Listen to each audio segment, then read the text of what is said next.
in collaborazione con Glam Vision e K-Facli. Tragedia sul lago Rai, muore Mario Zuccol. Il 62enne è precipitato per oltre 150 metri. Una grandissima perdita, molto presente nel volontariato e referente della SAT della sezione territoriale, ribadisce il sindaco di Mezzocorona. Raf party nel Tesino, sequestrato l'impianto da 60.000 euro. Scattano le denunce, il sindaco in 1000 in un terreno privato. Il PATT in rotta con De Magri e Dalla Piccola. Il tentativo è chiaro, delegittimare chi si sta impegnando per far crescere le stelle alpine. Il presidente onorario Luigi Panizza. Alleanza con la Lega? Lascio il partito.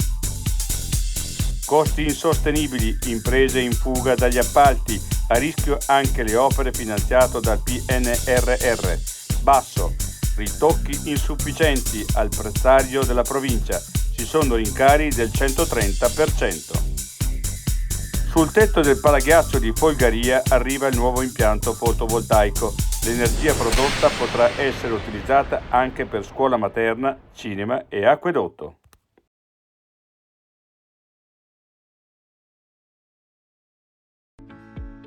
Sei un lavoratore autonomo o hai una piccola impresa? Scadenze fiscali, novità normative, fatture e versamenti. Sono molte le cose che possono farti girare la testa e perdere tempo. Non rischiare. K-Facli ti dà una mano ed è pronto a risolvere ogni tuo dubbio.